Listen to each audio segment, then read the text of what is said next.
Role sound. Scene 29, shot 3, take 1. Action.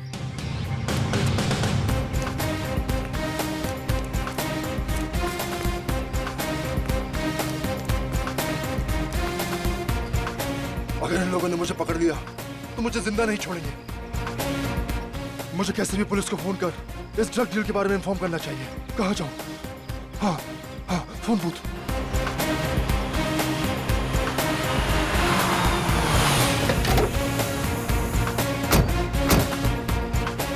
हो रहा। अरे यार डायलॉग बोल। ये डायलॉग क्यों नहीं बोल रहा है? क्या हो गया इसको? तुमने रिहर्सल करवाई थी इसकी? सर दो बार इसको रिहर्सल करवाई थी, पता नहीं क्यों नहीं डायलॉग बोल रहा है। क्या हो गया इसको पता नहीं। प्रॉम्प्ट कर। हेलो सर, आपको 100 नंबर डायल करके बोलना है। हेलो पुलिस सर, मैं केतन बोल रहा हूँ। सर आप क्या कर रहे हो सर? आप 100 नंबर डायल करो सर। ये वो यहाँ भूत बन के क्यों खड़ा हो गया यार? इसको पता नहीं कैमरा कहाँ लगा हुआ है यार। ये बोल क्यों नहीं रहा है? Cut it. जाओ जाके उसको समझा करके रहे वहां पे। कितनी बार जाके बोल समझाओ? उसको डायलॉग बोले यार। पता नहीं कहाँ से उठा के ले आते आप भी। सुपरस्टार है, कोई और नहीं मिला था कष्ट करने के लिए। अरे मुझे कोसना बंद करो यार।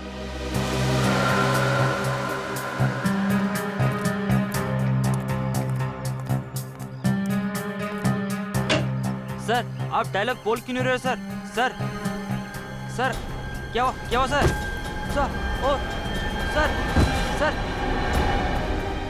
अरे क्या हो गया इनको? लगता है बेहोश हो गए। देखो, अरे कोई डॉक्टर को बुलाओ। क्या हो गया इसे? अरे होश में लाओ इसे। अरे कोई पानी तो दो इसे। अरे इसे होश में लाओ।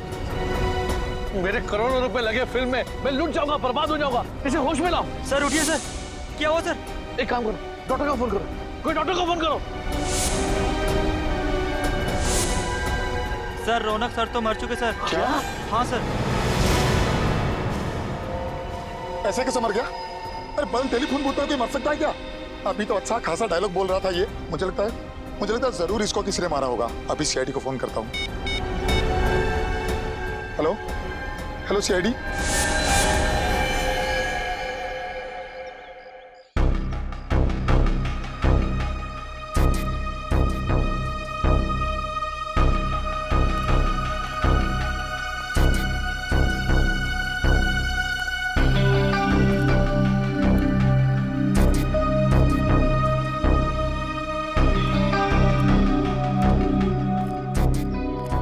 ना कोई चोट का निशान है, ना कोई घाव है, खून का एक धब्बा तक नहीं कहीं पर भी।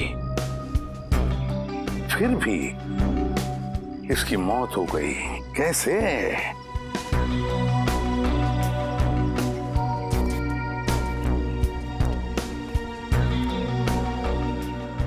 तुम्हारे कहने के मुताबिक तुम्हारी शूटिंग चल रही थी, मतलब ये यहाँ पर एक सीन चल रहा था। उस सीन में रौनक वहां से दौड़ के आया और या इस टेलीफोन बूथ में घुसा और फिर वहां खड़े खड़े मर भी गया। हाँ सर, मेरे बार डायलॉग प्रॉम्प्ट करने के बाद भी वहाँ से कोई रिस्पांस नहीं आ रहा था सर। फिर मैंने टेलीफोन बूथ का दरवाजा खोला सर, फिर वो मेरे ऊपर ही आकर गिर पड़े। एक बात बताओ, जब रौनक वहां से दौड़ते आया इस फोन बूथ में जाने के लिए, तब आप में से किसी को भी ऐसे लगा कि शायद रौनक को कुछ लगा हो या फिर किसी ने कुछ मारा हो जिसकी वजह से उसकी मौत हो गई इधर फोन बूथ में? नहीं सर, किसी ने उस पर कोई वार नहीं किया। क्या फोन बूथ के अंदर कुछ था जिसे हमारे आने से पहले आपने मिटा दिया हो? नहीं सर, किसी ने किसी भी चीज को हाथ नहीं लगाया। बड़ी अजीब बात है, किसी ने किसी भी चीज को हाथ नहीं लगाया, ना रौनक के साथ यहाँ पर कुछ भी हुआ, फिर भी उसकी मौत हो गई। कैसे? सर ये मरा नहीं है, जरूर इसे किसी ने मारा। वैसे आप कौन हैं? सर मैं इस फिल्म का प्रोड्यूसर हूँ।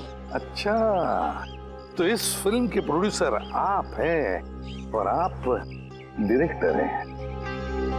क्यों ये प्रोड्यूसर साहब ऐसा क्यों कह रहे हैं कि रौनक की मौत नहीं, उसे किसी ने मार डाला? सर मुझे कुछ नहीं पता सर मैं तो वहां बैठा अपना शॉट ले रहा था। रौनक जी अचानक से दौड़ते हुए और खड़े खड़े उनकी मौत हो गई। तुम्हें कुछ नहीं पता, यहाँ पर किसी को भी कुछ भी नहीं पता, फिर भी रौनक की मौत हो गई। सर, हमने सुना है कि मिस्टर रौनक की हत्या हुई। आप लोग अंदर कैसे आ गए? सर हमने सुना है इस फिल्म के लिए आपने करोड़ों रुपए का फाइनेंस लिया था। अगर रौनक जी की फिल्म रिलीज नहीं हुई तो क्या आपका दिवाला निकल जाएगा? ये किस तरह के सवाल कर रहे हैं आप लोग? और आप लोग अंदर आए कैसे? सिक्योरिटी इन्हें अंदर कैसे आने दिया? सर आप बताइए कि... सर देखिए, तहकीकात जारी है। जैसे कुछ मिल जाएगा हम आपको इन्फॉर्म कर देंगे। तब तक हमें जरा अपना काम करने दीजिए। Thank you very much. आप पंकज, कुछ मिला? नहीं सर, बूथ में कोई भी निशान या सबूत नहीं है। हाँ सर, सब कुछ ठीक ठाक है सर। लाश को फोरेंसिक लैब भेज दो। सर आप मेरा विश्वास कीजिए, इसे मारा गया है, इसका खून हुआ है। वो तो हम पता लगा ही लेंगे कि रौनक का खून हुआ है या नहीं। और अगर खून हुआ है तो ये भी पता लगा लेंगे कि रौनक का खून किया किसने है। समझे आप?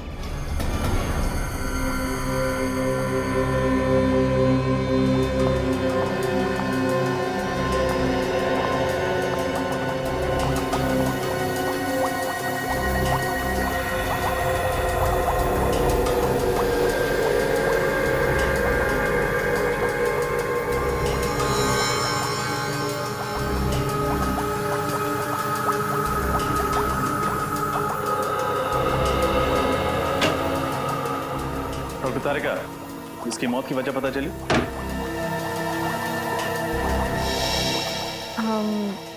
इसकी मौत दिल के दौरे की वजह से हुई है क्या? नहीं। तो फिर क्या वजह? ब्रेन हेमरेज, दिमाग में खून जम जाने की वजह से मौत हुई है इसकी। लेकिन ब्रेन हेमरेज कैसे हुआ? एग्जैक्टली। इसके सर पर कोई चोट का निशान तो है नहीं। मतलब किसी ने इसके सर पर वार नहीं किया। ये बताना थोड़ा मुश्किल है। इसके ब्रेन के एक्सरे पर ये पतली लाइन देख रहे हैं आप? हाँ, क्या है? यही तो मैं भी समझने की कोशिश कर रही हूँ। अब डॉक्टर तारिका, आप ही को समझ में नहीं आ रहा है तो फिर आप हमें क्या समझाएंगे? रजत, फिलहाल मैं सिर्फ इतना बता सकती हूँ कि रौनक की मौत दिमाग में खून जम जाने की वजह से हुई है। तो फिर हम इसे क्या समझे, खून या कुदरती मौत? पक्का तो नहीं बता सकती, लेकिन मुझे तो लग रहा है कि खून ही है। कुछ और टेस्ट करने के बाद मैं सालों के सर के साथ इस केस के बारे में डिस्कस करूंगी और उसके बाद ही कुछ बता पाऊंगी। डायरेक्टर साहब, हमें तो पता चला है कि रौनक के साथ आपका 36 का आंकड़ा था। आप रौनक को अपनी फिल्म में बतौर हीरो साइन नहीं करना चाहते थे, बल्कि आप किसी और को साइन करना चाहते थे। वो क्या है? आपको तो खुशी हो रही होगी, आपके गले का कांटा निकल गया। ये सरासर गलत है मैडम, ये सच नहीं है। रौनक इंडस्ट्री का सबसे बड़ा स्टार था और हर डायरेक्टर यही चाहता था कि उसके साथ काम करे। लेकिन हमारी जानकारी के हिसाब से तुम मुझसे बहुत परेशान थे। क्या छिपा रहे हमसे? हाँ, मैं परेशान था। बहुत नखरे थे उसके। एक तो लेट आना, ऊपर से जल्दी चले जाना, ये नहीं खाऊंगा, वो नहीं खाऊंगा, ये नहीं पहनना है, वो नहीं पहनना है, वगैरह वगैरह। क्या ये तुम्हारी पहली फिल्म है? नहीं मैडम, इससे पहले मैंने 1-2 छोटी मोटी फिल्में की हुई हैं, लेकिन इतने बड़े सुपरस्टार के साथ ये मेरा पहला मौका था मैम। मेरा तो कैरियर अभी शुरू हुआ था। मैं भला ये कैसे कर सकता हूँ? फिर कौन कर सकता है? हाँ, कौन कर सकता है ये घिनौना काम?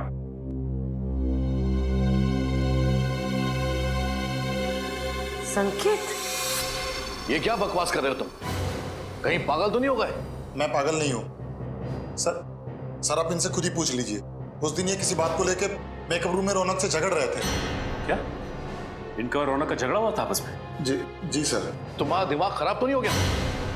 जो मन में आए वो बगे चले जा रहे हो। देखिए सर, मेरे और रौनक के संबंध बहुत अच्छे थे, बल्कि मेरे पिताजी ने रौनक के पिताजी के साथ काम भी किया था। मैंने रौनक को खुद इस पिक्चर के लिए साइन किया था, क्योंकि मैं ये बात जानता था कि रौनक अगर ये फिल्म करेगा तो मेरी फिल्म सुपरहिट हो जाएगी। वो मुझे टाइम नहीं दे रहा था, और उस दिन तो ये क्या रौनक, डेट्स नहीं है, टाइम नहीं है, तुम मेरे साथ ऐसे कैसे कर सकते हो? मैंने कहा ना, डेट्स नहीं है मतलब डेट्स नहीं है। प्लीज मेरा दिमाग खराब मत कीजिए आप। दिमाग तो मेरा खराब हो रहा है। रौनक, तुम इतने अनप्रोफेशनल कैसे हो सकते हो? याद है तुमने एग्रीमेंट साइन किया मेरे साथ। देखो, मैं सिर्फ फिल्म में एक्टिंग के पैसे लेता हूँ। ये टीवी के रियलिटी शोज में जा जाकर फिल्म को प्रमोट करने का वक्त नहीं है मेरे पास, समझे आप? इसका मतलब यह है कि तुम प्यार से नहीं मानोगे। ओह, तो तुम मुझे सुपरस्टार रौनक को धमकी दे रहे हो, हाँ? तुम कर क्या लोगे मेरा? अगर मुझे गुस्सा आया ना तो तुम्हारी ये जो फिल्म है ना, इसे बीच में ही छोड़ के चला जाऊंगा। रास्ते पे आ जाओगे, समझे? मैं रास्ते पर आ जाऊंगा। मैं चुटकी भर में तुम्हें बर्बाद कर सकता हूं रौनक, चुटकी भर में। बस मीडिया के सामने जाकर मैंने तुम्हारे और सुप्रिया के रिश्ते की बात बता दी तो तुम उसी समय बर्बाद हो जाओगे रौनक। रास्ते पे मैं नहीं, तुम आओगे, तुम। सुप्रिया? सुप्रिया के बारे में आप क्या जानते हैं? सब कुछ जानता हूं मैं रौनक। तुम्हारे और सुप्रिया का राज सब पता है मुझे। बस मीडिया के सामने जाकर मुंह खोलने की देरी है। संकेत जी, आपस के झगड़े में आप सुप्रिया को बीच में क्यों ला रहे हैं? प्लीज आप मीडिया से कुछ मत बोलिएगा। आप जो कहेंगे मैं करूंगा। आपकी फिल्म को प्रमोट करूंगा, कुमार जी का साइनिंग अमाउंट भी वापस कर दूंगा। बट प्लीज इस राज को राज ही रखिएगा। और इस ब्लैकमेल से रौनक जी डर गए। जी, उसके तो पसीने छूट गए थे। वो मुझे मुंह मांगी डेट्स देने के लिए तैयार हो गया था, पूरी तरह से कोऑपरेट करने के लिए तैयार हो गया था। अब आप ही बताइए सर कि मैं अपने ही हीरो का खून क्यों करवाऊंगा? और ये औरत सुप्रिया कौन है जिसका नाम सुनते ही रौनक इतना घबरा गया था? इन दोनों का क्या संबंध है आपस में? सर क्या संबंध था ये तो मैं नहीं जानता। एक दिन रौनक मेरे साथ ऑफिस में बैठा हुआ था, फिल्म्स के डायलॉग का नरेशन चल रहा था कि अचानक ये औरत जबरदस्ती मेरे ऑफिस में घुस आई। वो रौनक से मिलने की जिद करने लगी। वो बहुत गुस्से में थी, चिल्लाने लगी, मेरे ऑफिस में तमाशा खड़ा करने लगी। फिर उसे देखते ही रौनक का चेहरा सूख गया। वो उसके सामने कुछ बोल ही नहीं पा रहा था। फिर उसके साथ अकेले में बात करने के लिए रौनक उसे खींचकर दूसरे कैबिन में ले गया। मतलब आपने उन दोनों की बातें नहीं सुनी? जी नहीं, पर मैं ये समझ गया कि रौनक कोई बहुत बड़ा राज छुपा रहा है। इसलिए मैंने उसे झूठ मूठ कह दिया कि मैंने दरवाजे के बाहर उसकी सारी बातें सुन ली हैं और मुझे उसके राज का पता चल चुका है। तो ये बात है। आपके पास इस सुप्रिया का एड्रेस तो होगा ना? जी है।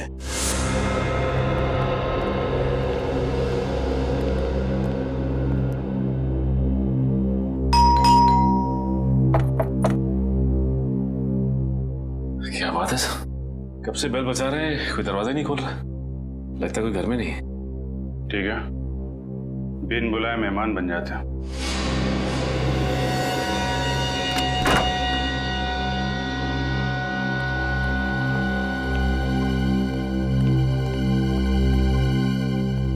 अच्छी तरीके से घर चेक करते हैं, देखो कुछ मिलता है क्या।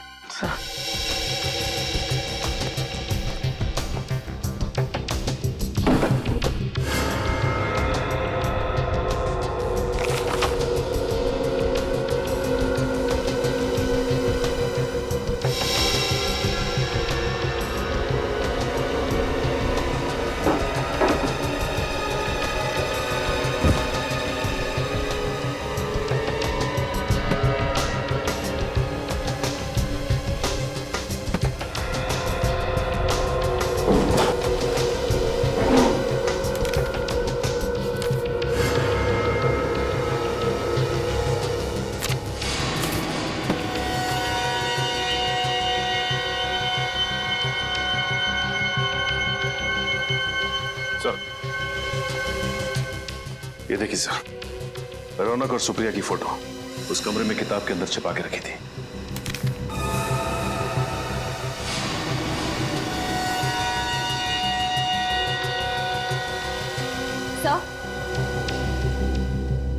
सर ये देखिए।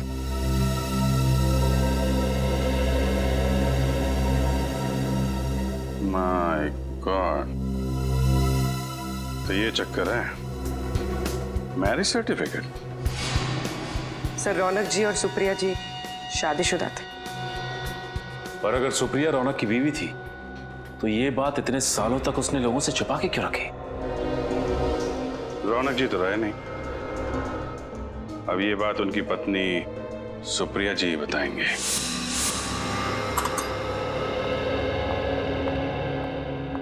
मैम। यस प्रिया। कान की स्किन मैंने चेक की है, वहाँ कहीं मुझे गन पाउडर नहीं दिखा। ओके।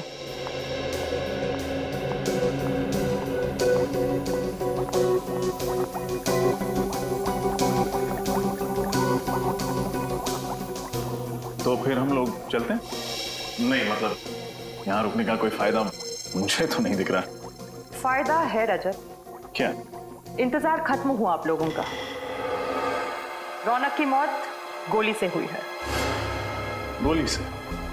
डॉक्टर तारिका, पहले आपने कहा था कि मौत खून जम जाने के कारण हुई थी, और अब गोली से? मैंने टेस्ट किया है, इसकी मौत गोली से ही हुई है। लेकिन उसके शरीर पर कहीं गोली लगने का निशान तो है नहीं। ना ही कहीं से खून निकला है, फिर गोली से कैसे मौत हुई? क्योंकि ये एक अजीब तरह की गोली है, बिल्कुल सुई जितनी पतली। रौनक के दिमाग में एक तरफ से घुसी और दूसरी तरफ से बाहर निकल गई। अब आप ये भी बता दीजिए कि गोली चली कहाँ से? ये ढूंढना तो आप लोगों का काम है ना। वैसे फोन बूथ के बाहर से चली होगी। फोन बूथ का कांच बिल्कुल सही सलामत है। सर हो सकता है कांच में छेद इतना छोटा हो कि हमें दिखाई ना दिया हो सकता है श्रेया। एक काम करते हैं, फोन बूथ के कांच को एक्सपर्ट से चेक करवाते हैं, पता चल जाएगा गोली बाहर से चली थी या अंदर से। फोन बूथ के ग्लास से कुछ पता चला क्या? नहीं सर, अभी तक 3 कांच की जांच हो चुकी है, चौथी की जारी है। इसमें एक जेल है, इसे हम इस कांच के ऊपर डालेंगे।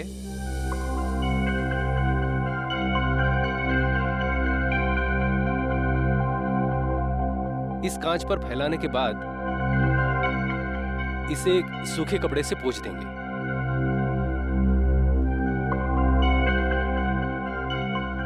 अगर कांच में कहीं भी कोई क्रैक या छेद हुआ तो ये जेल उस कांच के अंदर जाकर अटक जाएगा और हमें पता चल जाएगा कि इस कांच में वो छेद कहां पर है।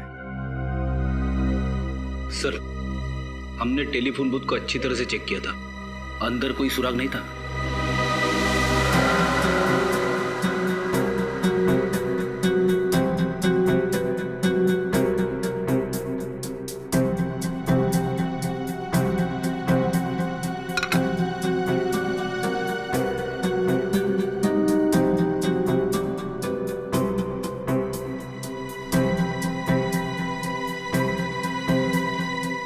नहीं सर, कांच में ना तो कोई क्रैक है और ना ही कोई छेद।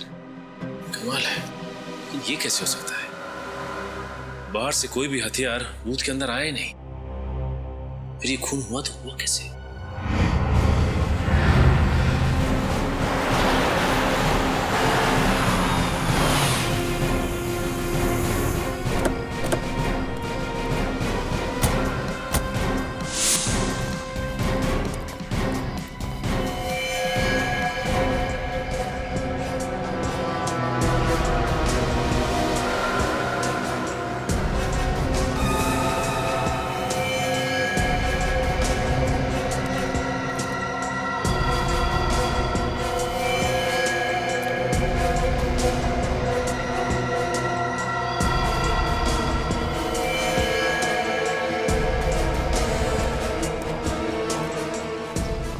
चकनाके के 3 ऑफिसर्स को मार दिया। ये काम अकेले सुप्रिया का तो हो नहीं सकता। जरूर सुप्रिया के साथ कोई था जो उसकी मदद कर रहा है। कोई सीसीटीवी कैमरा नहीं दिख रहा। चकनाके पे सीसीटीवी कैमरा तो होना चाहिए।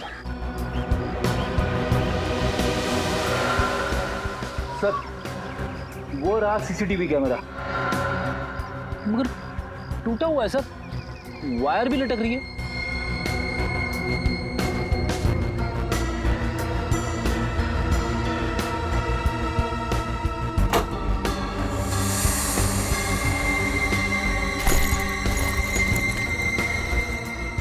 लेडीज बैग, शायद सुप्रिया की होगी।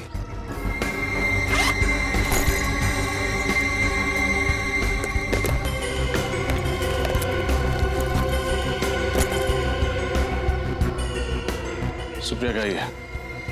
उसका लाइसेंस, उसके क्रेडिट कार्ड्स। हो सकता है सर कि इन तीनों ऑफिसर्स ने सुप्रिया को बस में देखा, उसे बस में से उतारा और फिर हमारे आने तक उसे यहाँ पे बिठा के रखा।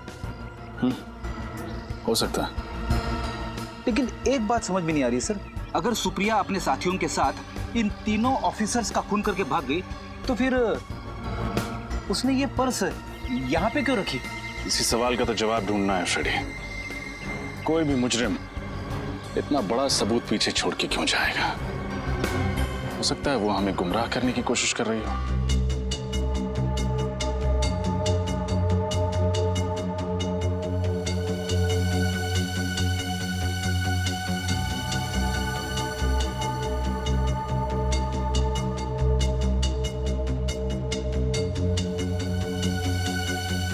तारिका, वो सुई जैसी गोली रौनक के एक कान में घुसी और दूसरे कान से निकली, और निकली बड़ी तेजी से। जाहिर सी बात है वार दूर से ही हुआ होगा। एक मिनट, नहीं रजत, वार दूर से नहीं हुआ। तो फिर कहां से हुआ? एकदम नजदीक से, फोन बूथ के अंदर से। लेकिन डॉक्टर तारिका, हमने पूरा फोन बूथ चेक किया था, कांच भी सही सलामत थे। फिर कहीं वो गोली इस फोन के रिसीवर से तो नहीं निकली थी? नहीं श्रेया, रिसीवर से गोली नहीं निकली थी, क्योंकि रौनक को दाएं कान में से गोली घुसी और बाएं कान से गोली निकली, और उसने रिसीवर अपने बाएं कान में पकड़ के रखा था। यानी जो कुछ भी था जिसमें से वो गोली निकली थी वो दाएं कान के करीब था। हाँ, हमें फिर से उसी जगह जाना पड़ेगा जहां पे रौनक की लाश मिली थी।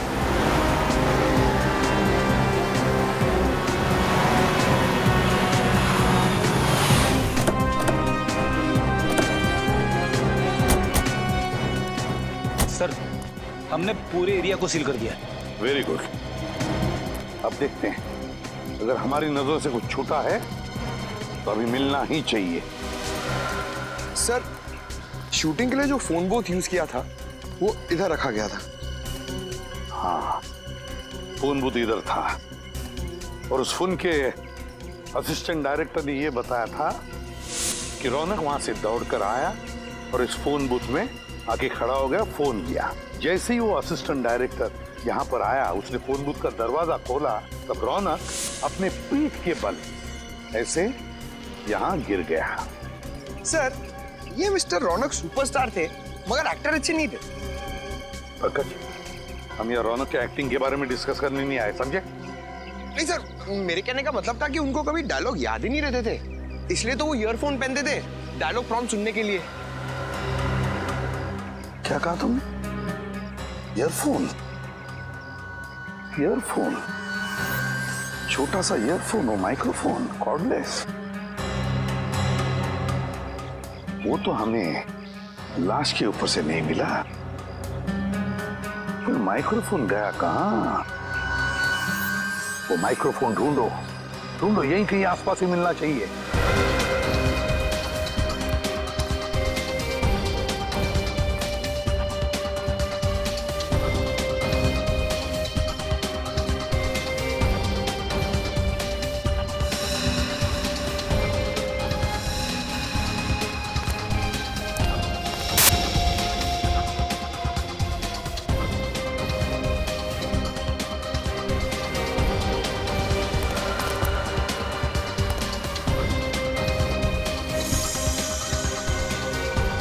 सर,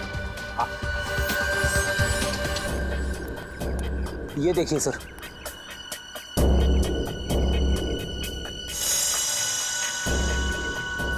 यही तो है वो माइक्रोफोन, यही है। उठाओ इसे, संभल के, ध्यान से।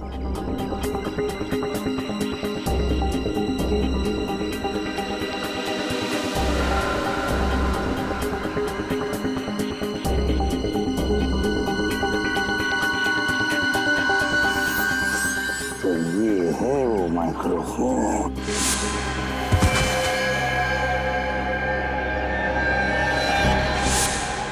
देखो कितना छोटा सा माइक्रोफोन है, कितना छोटा सा।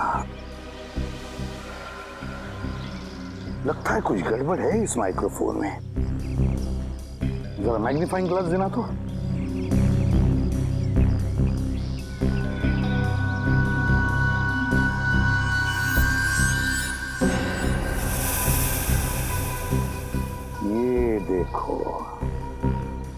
माइक्रोफोन की जाली फटी हुई है, छेद है उसमें। जाली अंदर से बाहर की तरफ फटी हुई है, अंदर से बाहर की तरफ।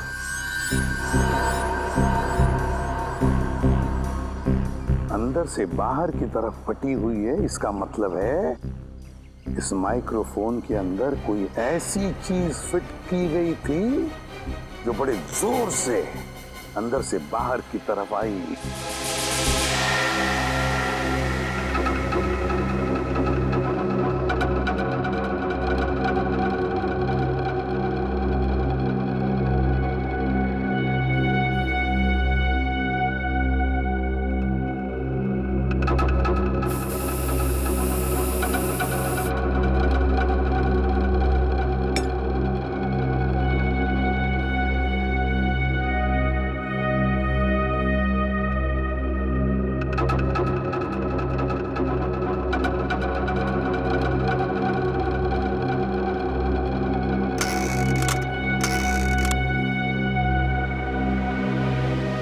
तारिका, ऐसे ही चक्कर लगवाती रहेंगी या कुछ बताएंगी भी? मैं तो पूरी कोशिश कर रही हूँ कि आप लोग जल्द से जल्द खूनी तक पहुंचे। दरअसल एसीपी सर बहुत गुस्से में। क्यों? क्योंकि खूनी तो दूर, अब तक हम ये भी पता नहीं लगा पाए हैं कि खून हुआ कैसे। मगर मुझे पता चल गया है कि खून कैसे हुआ। कैसे? इस ईयरपीस पर कोई लोहे की चीज, पिन या सुई वगैरह लगी हुई थी जो रौनक के ब्रेन के आर पार हो गई। आप ये बात इतने यकीन के साथ कैसे कह सकते हैं? इस ईयरपीस पे ये छोटा सा छेद तो आप लोग देख रहे हैं। इस जाली के लोहे के अंश रौनक के भेजे में मिले लोहे के अंश से मैच होते हैं। इसका मतलब वो चीज जाली से निकलकर रौनक के कान से होते हुए उसके दिमाग में घुस गई। हाँ, लेकिन इतना शक्तिशाली वार करने के लिए इस ईयरपीस में कोई यंत्र, कोई ट्रिगरिंग डिवाइस तो होगा जिसने फोर्स के साथ उस पिन को बाहर फेंका होगा। नहीं, इस पे ऐसा कोई ट्रिगर नहीं है। ये ईयरपीस मैंने अच्छी तरह से चेक किया है। तो फिर उस पिन से वार हुआ कैसे? वो पिन अपने आप तो बाहर नहीं निकली होगी। ये पता चल जाएगा, बस थोड़ा सा वक्त दीजिए मुझे।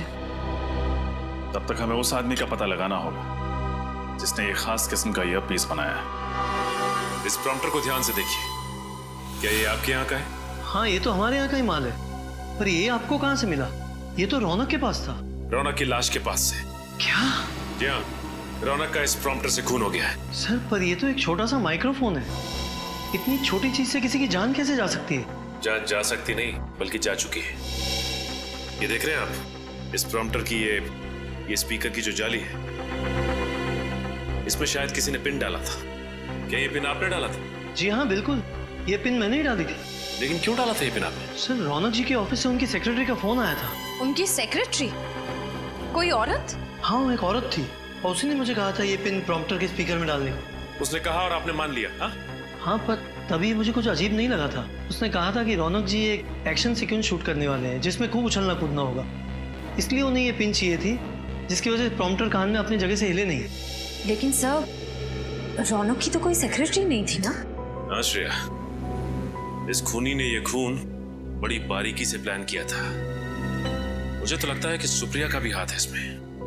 हाँ सर, मुझे भी यही लगता है। जिस तरह से वो सिक्योरिटी ऑफिसर को मार के भागी चेकनाके पे, उससे तो यही लगता है कि और भी लोग इसमें शामिल हैं। सुप्रिया को जल्द से जल्द पकड़ना होगा, जल्द से जल्द।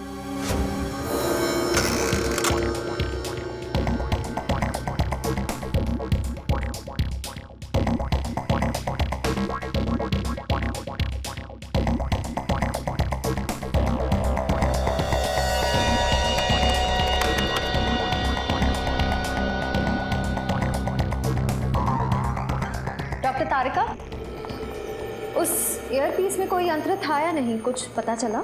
नहीं श्रेया, यंत्र ईयरपीस में नहीं बल्कि फोन के रिसीवर में था। फोन के रिसीवर में? लेकिन आपने तो कहा था कि सुई दाएं कान से घुसकर बाएं कान से बाहर निकली और रौनक ने फोन का रिसीवर बाएं कान पे पकड़ा था। तो फिर यंत्र फोन के रिसीवर में कहां से आया? दरअसल सुई ईयरपीस से बाहर फेंकी नहीं बल्कि फोन के रिसीवर से खींची गई थी। खींची गई थी? मतलब? आइए मैं दिखाती हूँ।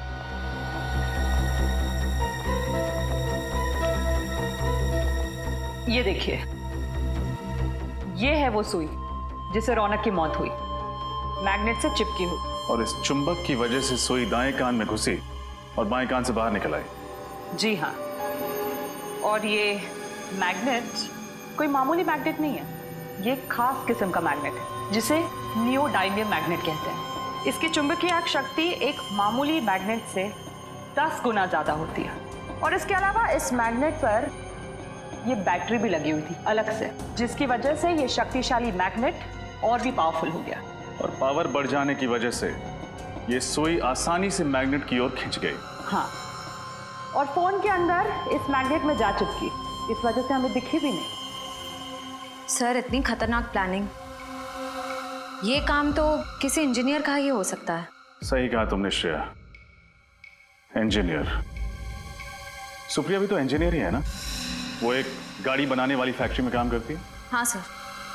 सर, मुझे लगता है हमें सुप्रिया से पूछताछ करनी चाहिए। हाँ श्रेया, सुप्रिया से भी और उस आदमी से भी जो ये खास किस्म का मैग्नेट बेचता है। सर, 2 दिन से मेरी बेटी लापता है, उसका फोन भी नहीं लग रहा। उसके घर पे पता किया तो उसकी कोई खबर नहीं मिली। इसी सिलसिले में हम आपसे बात करने आए हैं। हमें शक है कि सुप्रिया ने रौनक जी का खून किया। क्या? नहीं, ये नहीं हो सकता सर, ये नामुमकिन है। क्यों नहीं हो सकता? क्योंकि सुप्रिया तो रौनक की पत्नी, ये बात हमें पता है।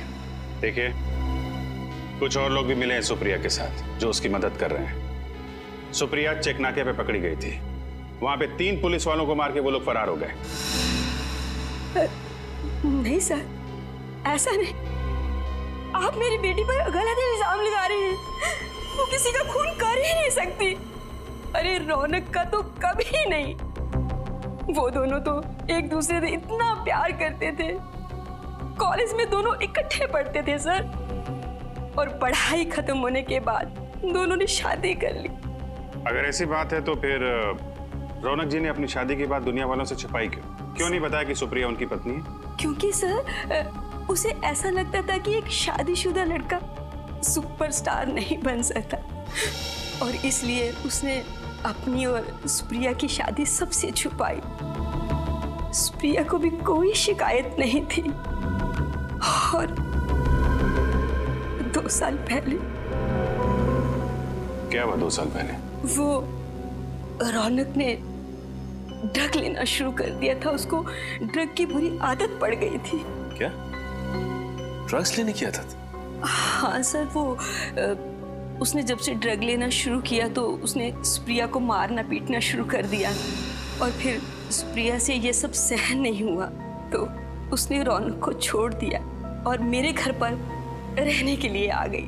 फिर 2 महीने पहले रौनक अचानक से हमारे घर में आया, और वो एक अच्छा इंसान बन चुका था, और उसने सुप्रिया से वादा किया कि मैं अब ड्रग कभी नहीं लूंगा।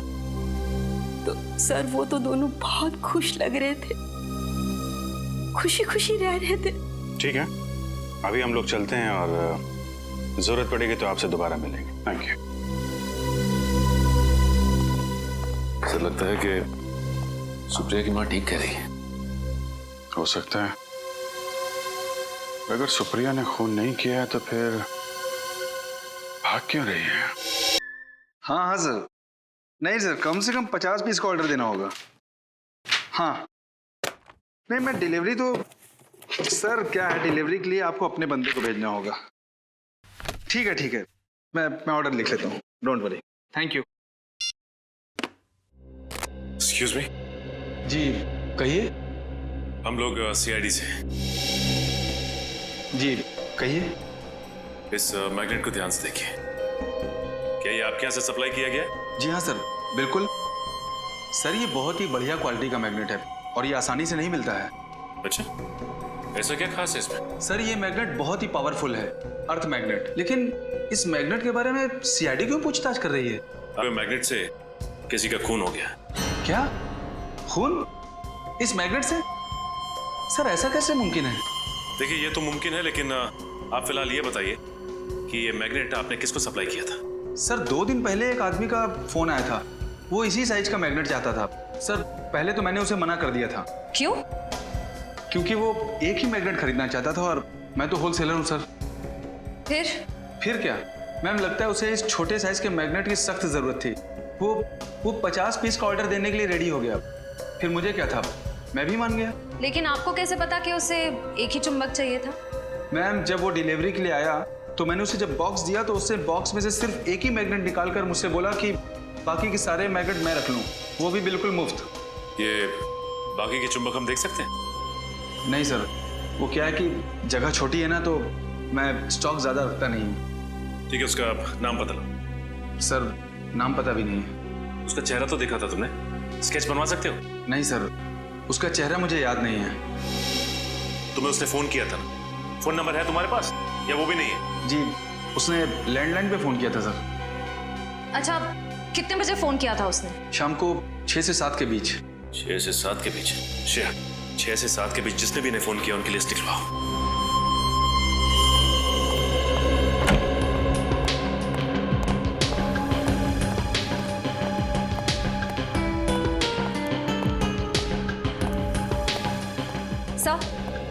सर मैंने उस मैग्नेट सप्लायर के सारे कॉल रिकॉर्ड्स चेक किए। इस सीडी में वो सारे नंबर्स हैं जिनसे उस मैग्नेट सप्लायर को उस शाम कॉल्स किए गए थे। That's really good. अब खूनी का आसानी से पता चल जाएगा। एक काम करो श्रेया, इस सीडी को सिस्टम में रन करके देखो कोई नंबर ऐसे हैं जो इस केस से जुड़े हैं। सर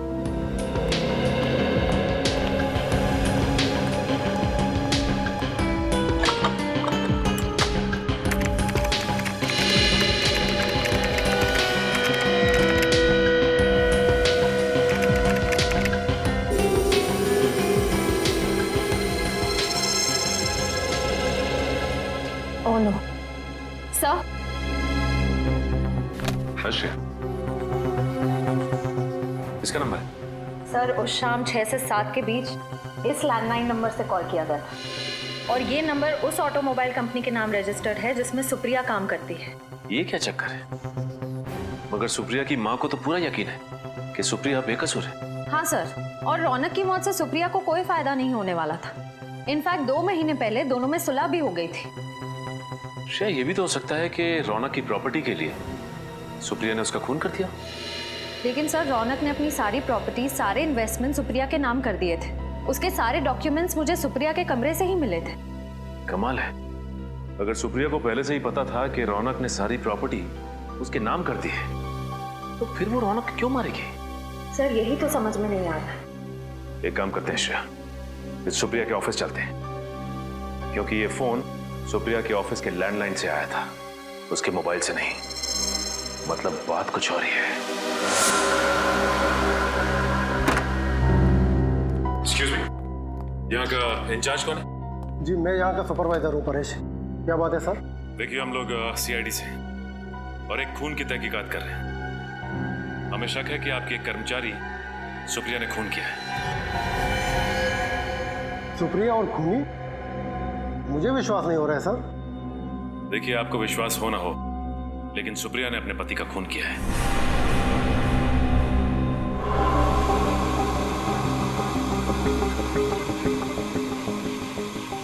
सर ये टीवी 2 दिन से बिगड़ गया है, इमेज बराबर नहीं आ रही है। ये तो अच्छा हो गया कि यहाँ के मालिक मिस्टर शेखर यहाँ पे 2 दिन से आए नहीं है इस केबिन में।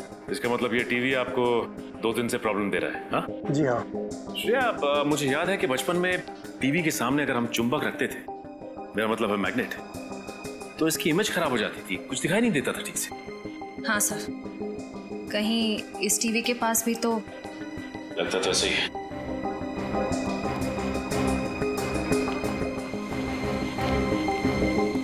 ये आप क्या कर रहे हैं सर?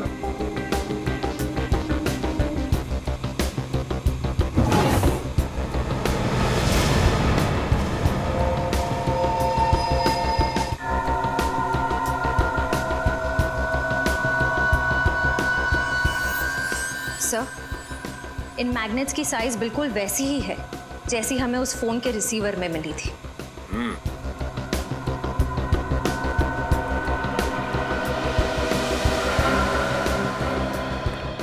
मैग्नेट यहाँ पे कहाँ से आए? सर मैं नहीं जानता ये मैग्नेट कहाँ से आए। मैंने पूछा ये मैग्नेट यहाँ पे कहाँ से आया था? यहाँ जरूर कोई ना कोई आया था। सर 2 दिन पहले मिस्टर शेखर आए थे यहाँ पे रात को ये मैग्नेट्स लेकर।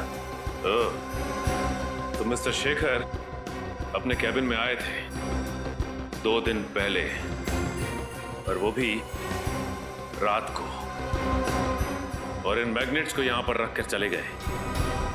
इसका मतलब जिसकी तलाश हमें है वो और कोई नहीं बल्कि शेखर ही है।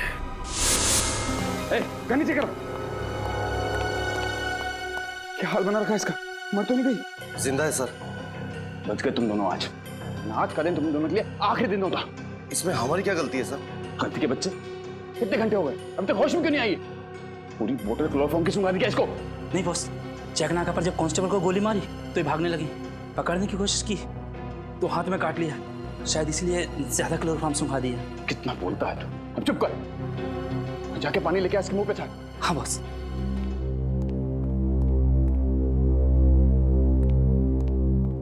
आराम से, प्यार से।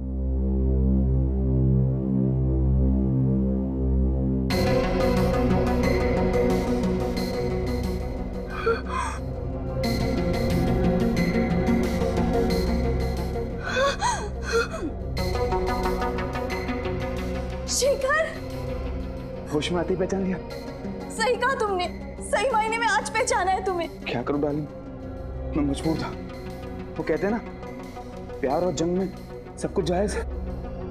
मुझे माफ करना प्लीज।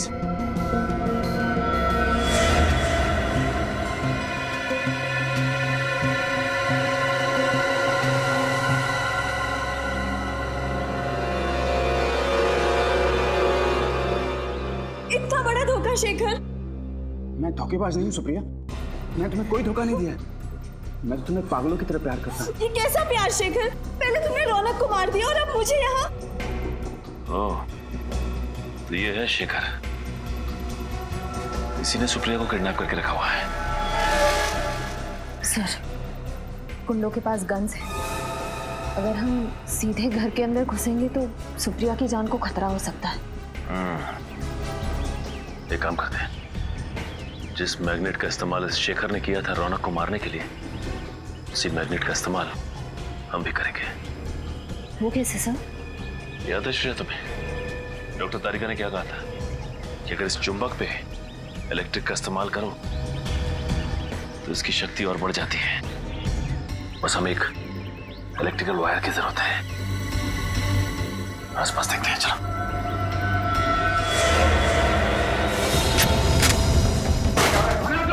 रुक! क्या हो रहा है? कौन है आप लोग? सीआईडी।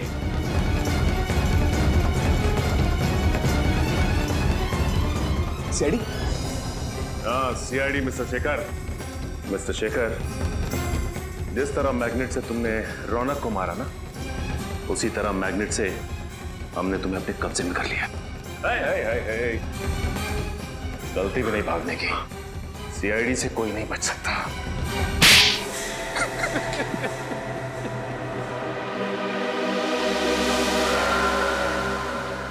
मैं सुप्रिया को पागलों की तरह चाहता था, लेकिन जब उसने मुझसे शादी करने के लिए इनकार कर दिया तो मुझे बहुत गुस्सा है। मगर सुप्रिया तो शादीशुदा थी ना, उसकी रौनक से शादी हो चुकी थी। जानता था मैं सब, मगर सुप्रिया को मैंने 2 साल तक रोते बिलखते देखा था। वो जिंदगी से निराश हो चुकी थी, तब मैंने उसे संभाला था। वो तो अपने ड्रग एडिक्ट पति को तलाक भी देने वाली थी। उसके बाद हम दोनों शादी करने वाले थे, मगर अचानक एक दिन अचानक रौनक ने अपने ड्रग्स लेने की आदत छोड़ दी। वो सुधर गया था और अपनी पत्नी को वापस पाने के लिए वो अपनी शादी का ऐलान करने को भी तैयार हो गया। हाँ, सुप्रिया ने रौनक को माफ कर दिया था और वो उसके पास वापस चली गई। मेरे प्यार और एहसान को भूल चुकी थी वो। मैं बहुत गिड़गिड़ाया, सुप्रिया को पाने की पूरी कोशिश की, लेकिन उसने मुझसे कहा कि वो रौनक से बहुत प्यार करती और वो उसे छोड़कर मेरे पास कभी नहीं आएगी। और इसलिए तुमने रौनक का खून कर दिया। और सुप्रिया से शादी करने की प्लानिंग कर ली। अगर तुम सुप्रिया को चाहते थे, उससे प्यार करते थे, तो रौनक के खून के इल्जाम में उसे फंसाया क्यों तुमने? क्योंकि मुझे लगा कि चेक नाका के ऑफिसर्स के खून के बाद सीआईडी को लगेगा कि असली खूनी सुप्रिया ही है। मैं सुप्रिया को कानून से बचाता और फिर सुप्रिया को भी लगता कि जेल जाने से अच्छा वो मेरे साथ अंडरग्राउंड हो जाए और फिर सारी जिंदगी वो मेरे एहसानों के तले दबी रहती। शर्म आनी चाहिए तुम्हें। सच्चा प्यार वो होता है जिसमें लोग एक दूसरे के लिए बलिदान देते हैं, लेकिन तुमने सुप्रिया को पाने के लिए उसके पति का खून कर दिया। अब कानून इस जुर्म के लिए तुम्हें सिर्फ और सिर्फ फांसी देगा।